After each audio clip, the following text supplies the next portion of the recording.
उनके लिए पूरा अवध रो रहा है, सब रो रहे, हमारा अन्नदाता। सब कह रहे थे अयोध्या पुरवासी हमारे प्राण चले जाते, हमारे अन्नदाता रह जाते।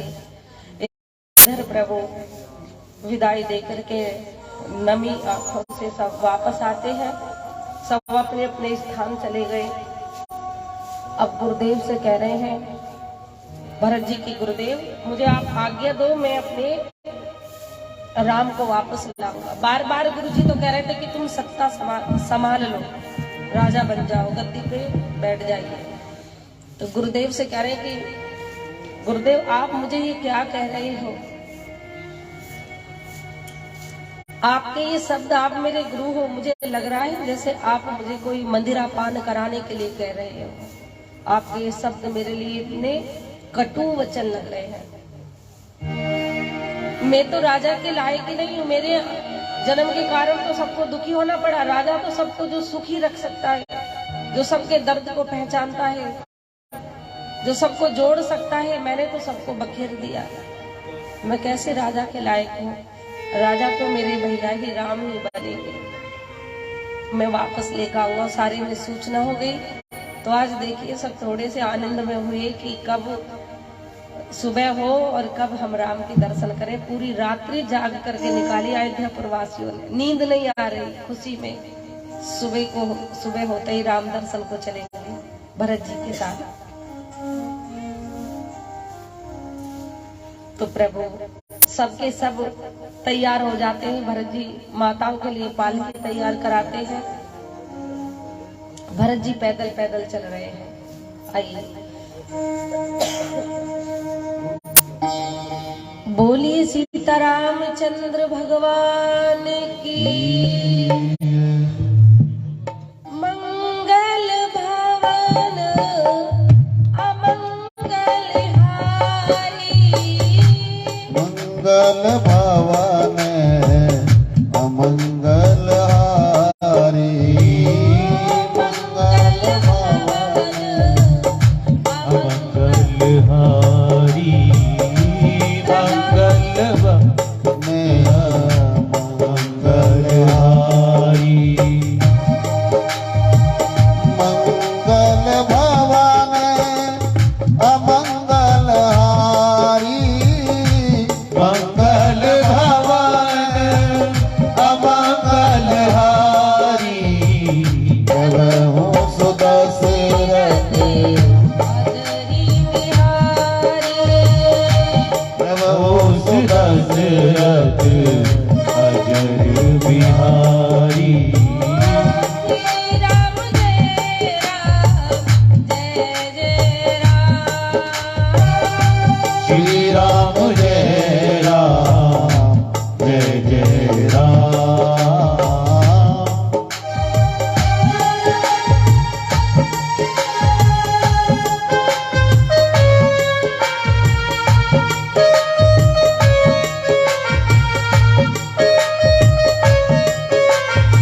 दिन राती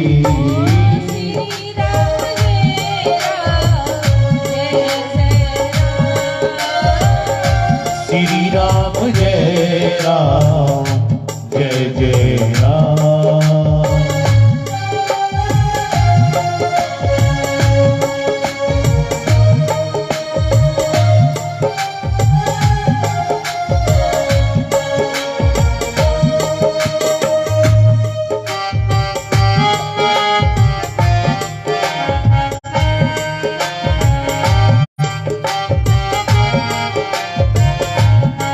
श्री राम जय राम जय जय राम। श्री राम जय राम जय जय राम। श्री राम जय राम जय जय राम।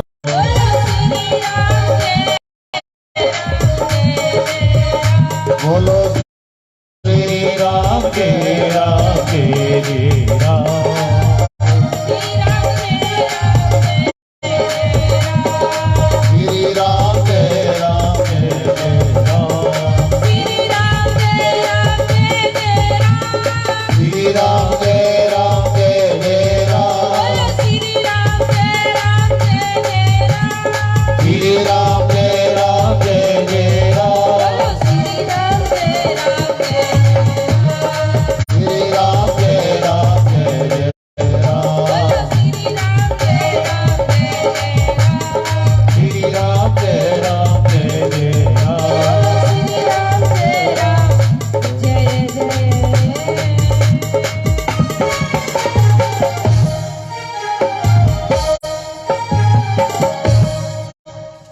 बोलिए सीतारामचंद्र भगवान की। इस प्रकार प्रभु भरत जी अपनी पूरी अयोध्या प्रवासियों को लेके जा रहे हैं। श्रृंगवेर पहुंच गए। श्रृंगवेरपुर जहाँ पे निषाद भील रहते थे। भीलों ने जैसे देखा कि इतनी बड़ी सेना को लेकर के आ रहा है भरत। अब वहां तो सब राम भक्त थे, भरत जी के कोई थे ही ना भक्त। तो मन में दृढ़ संकल्प ले लिया और सोचने लगे अपने धनुष बाण हथियार फर से सब तैयार कर लिए। भैया सब अपने अपने हथियार तैयार कर लो, ये सेना लेके आ रहा है और इसे राम जी के पास जाने से पहले ही खत्म कर देंगे। हम राम प्रेमी हैं, हम राम जी के लिए अपने प्राण तक दे देंगे, लेकिन राम जी के पास तक इसे जाने नहीं देंगे। ये बड़ी सेना लेके जा रहा है, हम इनको वहां तक नहीं पहुंचने देंगे। पहले हमसे युद्ध होगा, हमें मार के जाएंगे। कुछ विचार कर रहे कि जो राम जी के लिए हम मरेंगे तो सीधा मोक्ष मिलेगा। कुछ सोच रहे कि नहीं नहीं, गंगा किनारे मरेंगे ना, राम जी के लिए लड़ेंगे गंगा किनारे तो मुक्ति मिलेगी। कुछ सोच रहे हैं कि अगर राम जी के लिए युद्ध करेंगे और इनसे लड़ते लड़ते मर जाएंगे तो हमें देवलोक में हमारा नया जन्म होगा, देवताओं के साथ रहेंगे, सब मरेंगे तो सब राम के लिए। नए नए विचार सबके मन में आ रहे हैं, राम जी तक नहीं जाने देंगे। अब प्रभु सबने अपने अपने हथियार तैयार कर लिए। राम जी तो दर्शन को जा रहे हैं। अब इधर देखा, कुछ जो निषाद थे, भील थे, भीलों ने कहा कि तुम पहले से पहले ही तैयार हो रहे हो, पहले देख तो लो उनकी मुखार बिंद को, उनके विचारों को, उनसे कुछ बातें करके कि वो युद्ध को भी जा रहे हैं या मिलने जा रहे हैं। बिना विचारे जो करे सो पाछे, बाद में पश्चाताप हो, पहले विचार करके देख लीजिए। पहले उनसे बातें करिए, मैत्री करिए। कहने लगे नहीं, हम तो राम भक्त हैं, यहाँ तो राम जी की चर्चा रहेगी, यहाँ भरत का कोई भक्त नहीं बनने वाला। अब प्रभु जी दो पार्टी हो गई है, राम के सब भक्त भरत जी की से कोई मैत्री नहीं करना चाहता। जैसे ही भरत पैदल चल रहे थे, भरत जी उतरे हैं रथ से और पता लगी कि ये मेरे राम के सब सेवक हैं, ये राम के सब प्रेमी हैं। तो भरत जी ने देखो कितना सुंदर विचार है मैया। भरत जी सोच रहे हैं कि जो मेरे राम के प्रेमी हैं, जो मेरे राम जी का भजन करते हैं, तो वो तो मेरे राम के बराबर हैं, लेस मात्र भी छोटा बड़ा नहीं माना। हम सब राम भक्त हैं, हम सारे ही निषाद भील कह रहे हैं कि हम सब राम के अनुरागी हैं, राम के प्रेमी हैं। अच्छा, सुंदर बातें सुन करके प्रभु जी देखा कि इनके मुख पे तो कोई भी लड़ने वाला, युद्ध करने वाला कुछ चिन्ह भी या कोई ऐसी आकृति नजर नहीं आ रही है कि ये भगवान से वैर करने जा रहे हैं। जब हमारे अंदर कोई भी ईर्ष्या या द्वेष या कुछ चीज आती है तो हमारी शकल ही बिगड़ जाती है। आप देखते हैं ना, जो किसी का हम किरदार निभाते हैं, आप राम का निभा के देख लीजिए। देखो, जब बच्चे हमारे राम कृष्ण और जानकी जी बन रहे थे तो सबके अलग ही, जिस भाव से आप देख रहे होंगे, लक्ष्मण जी आपको लक्ष्मण नजर आ रहे होंगे, राम जी, जानकी जी ऐसी बोली। तो सीरियल भी देखते हैं ना, सीरियल देखते हो? सीरियल तो जरूर देखते होंगे। सीरियल में जो किरदार निभाती है, जो बिल्कुल अत्याचार करती है, जो वो एक भोली भाली होती है, उनमें एक बड़ी ही ईर्ष्यालु होती है, इतना अत्याचार करती है उनके साथ। तो आप उसकी शक्ल देखिए कैसी रहती है, उसका मुख देखते हैं आप, कितना बेकार हो जाता है ना।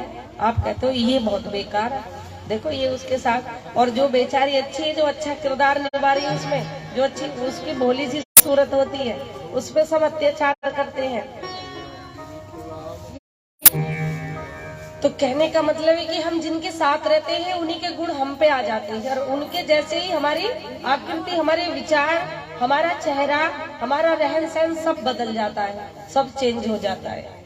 आप किसी साधु संत के साथ रहिए जो बिल्कुल कोमल हो, अच्छे हो, किसी चीज का कोई घमंड ना हो, धीरे धीरे रहते रहते आप भी वैसे बन जाओगे। आप किसी घमंडी के साथ रहिए, किसी तांत्रिक के साथ रह के देखिए जो शमशान में रात को 12 बजे पूजा करते हैं और मरे मुर्दों की अपने ऊपर भभूति या उनकी खोपड़ियों में खाना खाते हैं, तो उनके आपने आकृति देखी है? तांत्रिकों की उन्हें देख के भी डर लगता है, मुंड पहने हुए होते हैं, इतना डर लगता है कि भगवान कहीं कुछ हम पे जादू टोना नहीं कर दे। तो राम भक्त तो भोले भाले मिलेंगे, राम जी की सरल स्वभाव वाले, कोई घमंड नहीं होगा, कुछ जानते ही नहीं है। कान्हा के भक्त थोड़े तिरछे मिलेंगे, तेज। तो जिसकी आप पूजा करते हो, जिसको आप मानते हो ना, किसी भी इष्ट को, उसी के विचार हमारे अंदर आते हैं, उन्हीं के जैसी हमारी छवि हो जाती है, उन्हीं के जैसी आकृति बन जाती है, उनके जैसे विचार हो जाते हैं, उनके जैसा रहन सहन हो जाता है। किसी भी भगवान को, आप हनुमान जी को, हनुमान जी के भक्तों को देखिए एकदम क्रोधी मिलेंगे, दूर हट जाओ, चरण स्पर्श नहीं करना है, आंखें लाल मिलेंगी। ऐसे बाबा जी है हनुमान जी। अब देखिए आ रही है कथा आगे की, आगे हनुमान जी का रहस्य सुनेंगे। इस प्रकार प्रभु भरत जी को देखा तो कहने लगे, कुछ बुजुर्ग ज्ञानी महापुरुष भी थे वहां, उन्होंने कहा कि एक काम करिए, आप इनकी परीक्षा लीजिए। अब बेचारे भील तो अंगूठा टेकते, परीक्षा कैसे ली जाए? परीक्षा तो कोई पढ़ा लिखा गुरु ही ले सकता है। कोई परीक्षा ले तो जो ज्यादा बढ़ के है वही परीक्षा लेगा आपकी या हमारी। अब निषाद सोच रहे हैं कि हम परीक्षा ले तो कैसे ले, हम तो बिना पढ़े लिखे अंगूठा टेक है। तो कहने लगे चलो कोई बात नहीं, आप अगर पढ़े लिखे हो तो आप खान पान से परीक्षा लो। 3 प्रकार के भोजन तैयार कराए, राजसी, तामसी और शाकाहारी। एक तरफ तो मांस मंदिरा, मछलियों का, रामायण में आया है महाराज जी, जो मांसाहारी चीज है वो बनाई। एक तरफ राजसी राजाओं वाला भोजन तैयार हुआ, एक तरफ साग भाती बनाई हुई, साग बाटी बनके तैयार हो गई। 3 प्रकार की थालियां सजा करके भीलों ने रख दी और भरत जी से कहा कि भोजन करिए पहले, तब आपको हम राम जी का मार्ग भी बताएंगे और उनसे मिलाएंगे। तो भरत जी को तो एक ही लगन थी कि मोहे लागी लगन हरी दर्शन की, नहीं थोड़ा कुछ खाइए ना। अब यहाँ खान पान से भी पहचान होती है कि ये क्या चीज खाएंगे, देखे खिला के इन्हें जो चीज दौड़ करके खाएं, साग खाएंगे या खीर खाएंगे या जो तीसरे प्रकार का जो तमोगुण वाला तामसी भोजन है वो खाए। तो भरत जी को तो पसंद कोई सा भी नहीं था, लेकिन राम जी के दर्शन की इच्छा है तो मन में आया कि थोड़ा कंदमूल फल उठाया और वो प्राप्त किया, वो खाया। सात्विक भोजन, साग भाटी खाई, साग की थाली पकड़ ली, थोड़ा सा झूठन किया तो निषाद भील समझ गए कि ये तो राम जी के परम भक्त हैं, हम तो बेवजह इन पे अत्याचार कर देते, अभी हम इनसे अभी लड़ने को झगड़ने को तैयार हो रहे थे, इतनी परम भक्त को ऐसे त्यागी संत के साथ हम अत्याचार कर देते। तो कभी कभी ऐसा भी हो जाता है कि हम सोच रहे कुछ होते हैं और होता कुछ है। किसी के लिए कभी कभी गलत सोच लेते हैं ना, उससे बड़ा पाप नहीं होता। बिना बात कही अपने ही मर्जी से, अपने ही बुद्धि से हमने कुछ भी गलत सोच लिया। तो प्रभु इस प्रकार भरत जी को स्वागत के साथ भरत जी ने सब निषादों को गले लगाया है। यहाँ मेरे राम भक्त क्यों लगाया? क्योंकि जो राम के प्रेमी होते हैं, जो राम भक्त होते हैं, तो बड़े बड़े संत जो होते हैं, जो ईश्वर के नजदीक होते हैं, वो उन्हें गले लगाते हैं, उनका आदर सत्कार करते हैं, उनका मान सम्मान करते हैं। यहाँ भरत जी ने गले लगाया, लेकिन गुरु वशिष्ठ जी ने गले नहीं लगाया। गुरु वशिष्ठ जी के गले या चरण स्पर्श करने आए तो गुरुदेव पीछे हट गए। क्यों हट गए थे? उनके मन में एक बार ये आ गया कि ये निषाद है, छोटी जाति है, हम ब्राह्मण हैं। तो यहाँ भरत जी का भाव देख करके, प्रेम देख करके गुरुदेव को भी आभास हुआ कि भरत तुम बहुत श्रेष्ठ हो, आप इतने श्रेष्ठ हो कि यहाँ तो मैं भी चूक कर गया, मैंने भी जातिवादी का भेदभाव कर लिया, लेकिन मेरे भरत ने नहीं किया। वाकई तुम शिष्य के लायक हो, तुमने मेरा नाम रोशन कर दिया। शिष्य हो तो ऐसा हो, देखो महाराज जी, गुरु से भी बड़ा हो जाए, उनसे भी ज्यादा गुणों वाला हो जाए, उनसे भी ज्यादा दयावान हो जाए, गुरुदेव से, अपने गुरु से ज्यादा दया करनी जाने, गुरु से ज्यादा प्रेम करना जाने हो। भरत जी ने अपने गुरुदेव के हृदय को भी गदगद कर दिया। तुम्हारे जैसा शिष्य भरत, आज तुमने मेरा नाम रोशन कर दिया, आज मेरे भी जो अज्ञान था थोड़ा, वो भी तुमने दूर कर दिया, मेरे अज्ञान को भी। अब के जब दूसरा समय आएगा, कभी फिर मिलेंगे, तो मैं ये समय नहीं चूकूंगा, मैं भी निषादों को गले लगा लूंगा। अब तो ये समय निकल गया। भरत जी को देख करके गुरुदेव के मन में ये विचार आया था। आगे बढ़े ही महाराज जी, भरत जी जब आगे बढ़े तो परली पार हो जाते हैं, प्रयागराज पहुंच जाते हैं। त्रिवेणी, गंगा, यमुना, सरस्वती, जहाँ तीनों धाराएं, तीनों का संगम होता है। ज्ञान की गंगा, कर्म की यमुना, ब्रह्म विद्या की माँ सरस्वती बह रही थी, तो तीनों का संगम होता है। वहां पहुंच गए तो वहां पहली बार भीख मांग रहे हैं भरत जी। भरद्वाज ऋषि से मैत्री हुई, नमन किया, ऋषि मुनियों से आशीर्वाद लेते जा रहे हैं। तो भरत जी कह रहे हैं कि वैसे मैं क्षत्रिय हूँ, हे गंगा मैया, हे यमुना जी, हे माँ सरस्वती, मैं क्षत्रिय होने के नाते मांगता नहीं, लेकिन दुखी मनुष्य क्या नहीं कर सकता। जब उसमें दुख आता है तो वो भीख भी मांग लेता है, चाहे वो क्षत्रिय हो। आज मैं भी भिखारी हूँ, आज तुमसे भीख मांग रहा हूँ, सबको मैं देने के लायक, मैं क्षत्रिय हूँ, रघुवंश में, सूर्य वंश में मेरा जन्म हुआ है, मैं एक राजा का पुत्र हूँ, लेकिन आज दुखी के कारण आपसे मैं कुछ भीख मांग रहा हूँ। और भीख ये थी कि मुझे राम दर्शन करा दो, और मुझे कुछ नहीं चाहिए, सिर्फ मुझे राम जी से मिला दो। हे माँ गंगे, हे माँ सरस्वती, हे माँ यमुना,